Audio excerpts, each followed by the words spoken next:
Olá, gente, tudo bom? Sou o professor Ed, estamos aqui para mais uma aula de História, fechando o ciclo da Era Vargas. Hoje a gente vai falar de Estado Novo.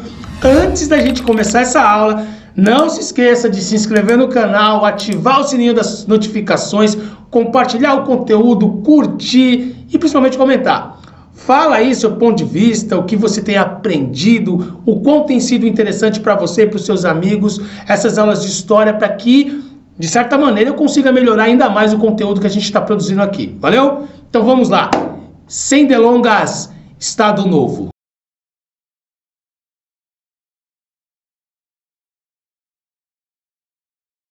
Bom, gente, nós estamos estudando a Era Vargas e você percebeu que ele é um cara meio complicado aí quando a gente vai entender um pouco das suas características. Começou como um governo provisório, aí ele não convocou novas eleições, virou um governo constitucional a partir de 34, depois de uma guerra contra os paulistas, os latifundiários paulistas, os cafeicultores e o exército federal contra as forças armadas estaduais, e aí foi aquele combate sangrento, aonde se definiu então a possibilidade de uma Constituição. Ainda assim havia os interventores que faziam parte do governo, então você tem o mesmo momento que você tem uma Constituição que deveria ter um Estado democrático, você ainda tem a condição de um Estado um tanto quanto autoritário, ponto.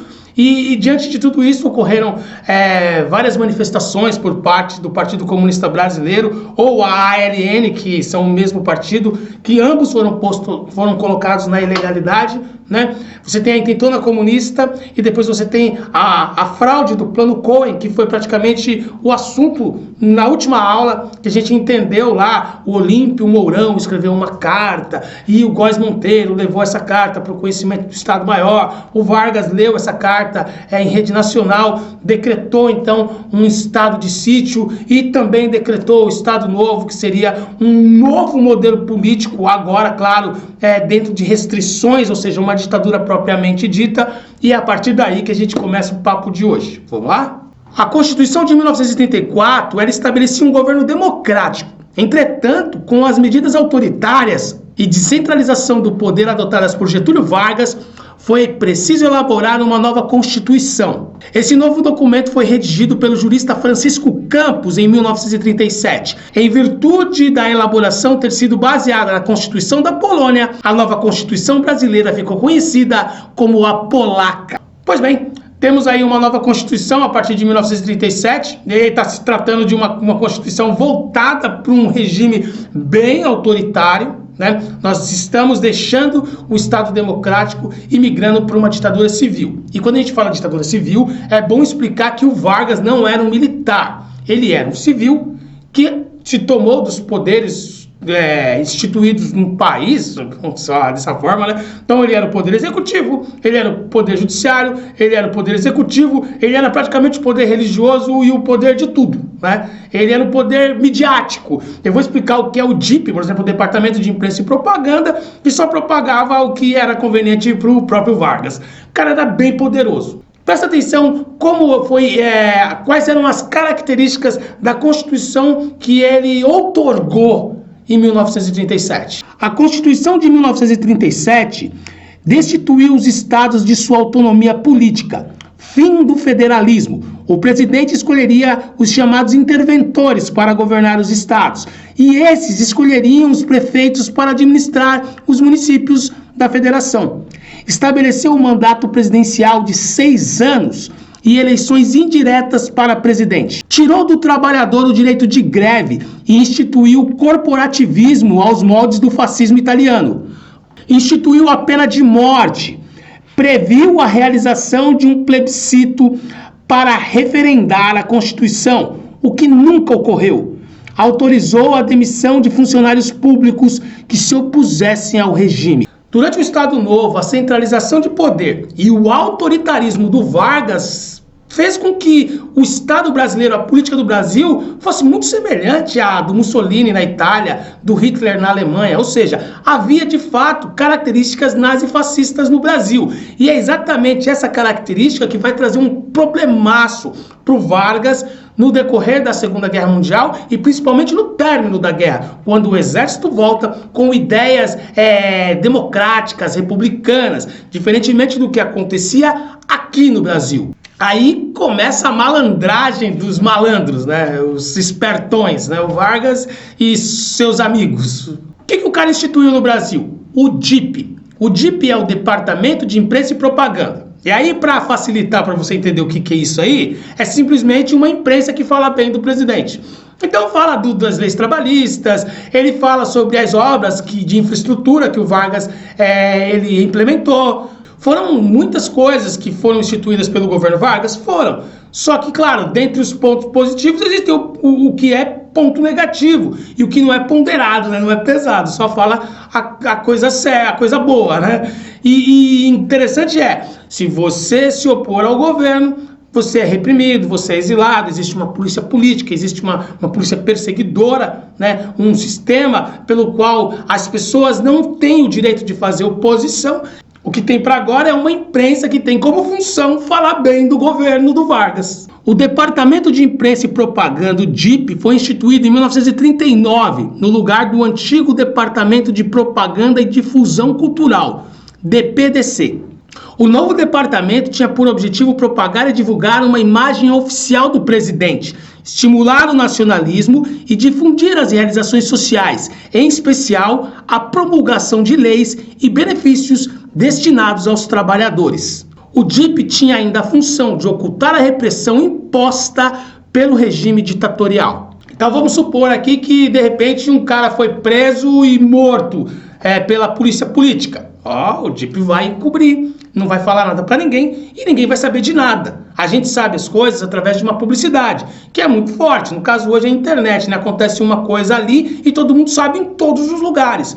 No caso de uma imprensa que é lacrada, que tira do jornalista a liberdade de expressão, a liberdade jornalística, você só vai falar o que o governo deixar você falar. E aí o governo não deixa você falar dos crimes que ele comete. Então ninguém sabe dos crimes que foram cometidos. Cara, isso vale tanto para a ditadura do Vargas quanto para a ditadura de 64. Porque tem muita gente que fala, eu vivi o tempo da ditadura e não acontecia nada disso. É lógico. Não tinha liberdade de imprensa nem liberdade de expressão. Então as pessoas não falavam, não podia falar o que acontecia. E é por isso que você não sabia, né? E é óbvio que se você quiser saber o que acontecia na ditadura lá no passado, tanto a de 37 quanto a de 64, basta pesquisar hoje, porque há liberdade de imprensa, há liberdade de expressão e por isso que nós devemos sempre valorizar a democracia e as liberdades civis. Olha, no período do Vargas, muitas mudanças ocorreram, né? Principalmente na questão cultural. Você tinha a disseminação do rádio, né? As músicas que as pessoas cantavam, as novelas, e a própria declaração do presidente todo dia, falando com todo mundo. Muito novo isso, as coisas não aconteciam dessa forma, né? Os presidentes da República Velha, eles não se comunicavam com a massa. É nisso que faz o Vargas ser tão inovador. Então ele falava lá na Hora do Brasil, em rede nacional, as pessoas sabiam quais eram as propostas do governo federal. E não só isso, a cultura, ela de fato, ela teve um momento de mais dinamismo, onde você tinha, por exemplo, o acesso das pessoas a um entretenimento que até então, o cara vivia só para viver lá no campo, plantando semente, colhendo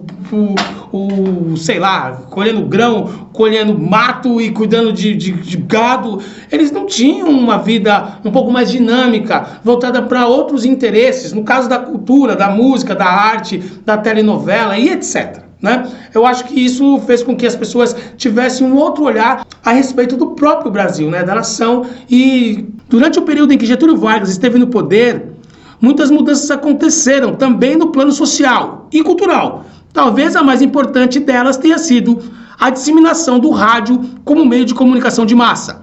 A Rádio Nacional do Rio de Janeiro, por exemplo, fundada em 1936 e estatizada em 1940, atuou como importante meio de divulgação da política varguista e de difusão de novos padrões artísticos e culturais. Sua programação era diversificada, abrangia radionovelas, que foi lançada em 1941, radioteatros e programas de auditório. Esses lançavam cantores muito populares, programas esportivos e noticiários. Entre eles, o mais famoso, que foi o Repórter Esso. Vamos para as estratégias do governo, né? Por quê? Porque o Vargas propôs um nacionalismo em massa, né? Ele estruturou o Brasil para que as pessoas apoiassem o seu governo. Então ele instituiu as leis trabalhistas, ok, instituiu, mas ele também fomentou que esses trabalhadores o apoiassem. Muito bem, Vargas trouxe outros valores para a sociedade brasileira, inclusive do trabalho, nessa questão do trabalhador, a dignidade do trabalho, o nacionalismo, que começava pela escola, né? Você já criava os patriotas dentro do colégio, né? Uma forma de doutrinar as pessoas a seguirem um padrão cívico, jurídico, não sei, né? Eu sei que as pessoas estavam aprendendo de acordo com a política como se comportar a partir da vontade que era estabelecida pelo governo federal, certo? Inclusive nas cartilhas lá da escola tinha a figura do Getúlio Vargas e tal, as passeatas, então ele fazia muitas passeatas, ele estava com o público, ele incentivava os artistas, então os artistas que falavam do Brasil, eles tinham condições de aparecer nas rádios e se tornarem populares, então muito do que nascia lá nas favelas, no morro, o samba, o chorinho, era incorporado, porque o samba começa no morro falando da tristeza de viver na favela, né? A dificuldade dos caras que não tinham emprego e que eram marginalizados desde o término da escravidão. E aí, quem falava bem do Brasil era promovido. Então, muitos artistas brasileiros que passaram a ser ufanistas, né, a fazer campanha a favor do país, de acordo com as ideias do varguismo, esses caras eles eram promovidos e tocavam na rádio, ficavam famosos e ganhavam dinheiro, né? Pretendia-se gerar um espírito cívico entre as massas, reforçando para isso certa ideia de brasilidade. Para tanto, o governo instituiu inúmeros eventos, como passeatas, desfiles cívicos e festivais folclóricos, durante os quais promovia sua imagem e sua obra. Propiciou também incentivo financeiro a artistas que, por meio de suas criações, enaltecessem o Brasil e, dessa forma, o governo. Em alguns sambas compostos no período, é possível perceber a alusão ao espírito de civismo e nacionalismo associado a determinada ideia de nação, de território e de cultura popular, difundida pelo Estado Novo. Bom, nesse aspecto artístico, a gente pode tratar também como nacionalismo da cultura, nacionalização da cultura, talvez seja o termo mais correto, que é exatamente você utilizar a parte criativa das pessoas em função do governo. Então, eu patrocino, eu ajudo, você vai tocar lá no campanha do Vargas, vai tocar nas passeatas, nos palanques instituídos para fins políticos de campanha e vai apresentar sua música lá. Vai ganhar uma grana, vai se tornar famoso, mas tem que falar bem do país, porque a questão tudo faz parte da política, né? Estamos todos envolvidos nessa cena, nesse modelo político instituído que se chama Estado Novo. Então, quem faz o jogo do Estado Novo está em casa. E se você consegue, de alguma forma, interagir com as massas de acordo com os princípios que são instituídos pelo governo federal, você é um apoiador do governo, está dentro do jogo. Deu para entender? Então, o cara que fala bem do país, mesmo o país estando uma porcaria, é esse cara que serve para o governo. E olha, eu vou dar um toque para você, que isso dá para a gente fazer, por exemplo, uma comparação com o que acontece nos dias de hoje. Escuta no rádio o que toca. E vai ver em torno da cultura musical, teatral, o que existe em torno do Brasil, principalmente, vamos falar do cenário nacional. Quantos artistas, compositores, intérpretes falam tantas coisas interessantes e não tem voz nenhuma em nenhuma rede, por exemplo, nem rádio, televisão, mídia, ou seja, são pessoas completamente desconhecidas com um conteúdo muito relevante. O que aconteceu ontem, acontece hoje. Então, serve para a gente refletir. Quem recebe incentivo e ganha grana para fazer cultura no Brasil, para promover cultura e arte no Brasil? Quem não tem nada de interessante para passar para absolutamente ninguém. Bom, muito bem. Como é que acabou o governo Vargas, né? Como que isso terminou? Tudo que começa uma hora termina. Então vamos entender isso. Em 1939 começou a Segunda Guerra Mundial. Muito bem. O Brasil, os Estados Unidos, eles tinham um certo pacto de neutralidade. Eles não tinham muito a ver com a guerra. De certa forma, tinham, né? Os Estados Unidos, por exemplo, temia, claro, também o avanço do socialismo no mundo. Por quê? Porque os Estados Unidos é um país imperialista e economicamente ele domina muitas regiões. Então o avanço do socialismo prejudica muito os negócios dos norte-americanos, e você vai perceber isso quando a gente estudar, por exemplo, as ditaduras na América Latina e a questão da Revolução Cubana também. Tudo isso a gente vai aprender com um pouco mais de observância. Em 1942, então, o Brasil entrou na guerra com os aliados. Eu nem vou explicar todo o contexto, porque isso cabe uma aula sobre a Segunda Guerra Mundial, mas a questão é que o Japão destruiu as bases de Pearl Harbor e arrumou uma treta com os norte-americanos, e aí os Estados Unidos declarou guerra com o Japão, e como os Estados Unidos entrou na guerra, ele leva os seus camaradas e trouxe o Brasil para essa aí. O Brasil até então tinha um acordo com os italianos, com os alemães, e rompeu acordo com a Alemanha e entrou na guerra ao lado dos Estados Unidos e levou seu exército para lutar lá na Itália. E com isso, o que ocorre é uma coisa muito interessante. Os soldados brasileiros lutaram ao lado dos soldados que pertenciam ao grupo dos aliados, ou seja, lutou com as democracias. Então, lutando ao lado das democracias, não fazia nenhum sentido você voltar para o seu país e manter um regime repressor, ditatorial, pelo qual você combateu. Então você foi lutar contra o nazismo e volta para o seu país e vive uma política nazifascista. Ou seja, é exatamente esse o motivo que leva o exército a depor o governo do Vargas. Porque é óbvio, se você está lutando ao lado das democracias, você tem que ser um país democrático.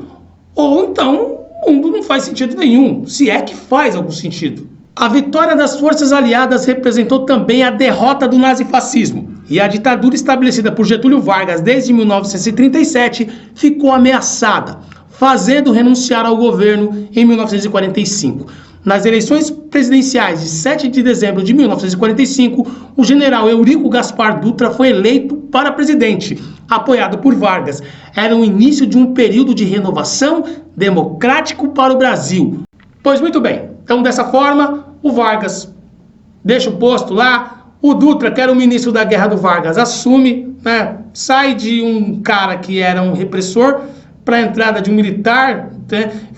De certa maneira, você tem ali uma pseudo-democracia, mas eu acredito que ainda o Brasil engatinha no sentido democrático da coisa, talvez melhore ali com a eleição de Juscelino Kubitschek, que também a gente vai ter o prazer de aprender um pouquinho sobre o JK. Tudo bem? Então, fechando aí o período do Vargas, estudamos o governo provisório, o governo constitucional, o Estado Novo, como se deu esses 15 anos de governo Vargas de uma forma muito curiosa, né? Tanto nos avanços quanto nos regressos. O Vargas, ele foi uma pessoa importante para algumas determinações políticas para o Brasil? Claro que foi.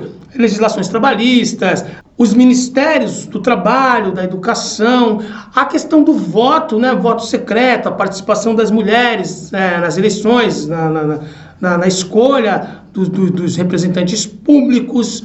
Mas, em contrapartida, tivemos repressão, perseguição, assassinatos, pena de morte e muita corrupção dentro desse governo, além do Departamento de Imprensa e Propaganda, que é o DIP, que tinha o papel de falar bem do senhor Getúlio Vargas. Talvez aí o político que o Brasil produziu que mais permanece no imaginário coletivo até os dias de hoje, até porque a gente está falando do Vargas aqui, e muitos presidentes do Brasil a gente nunca vai mencionar, né? Esse cara entrou para a história como o político que ficou mais tempo no poder, foram 15 anos ininterruptos, e ainda volta para um mandato de mais 4 anos, aonde ele comete o suicídio porque não aguentou a pressão, né?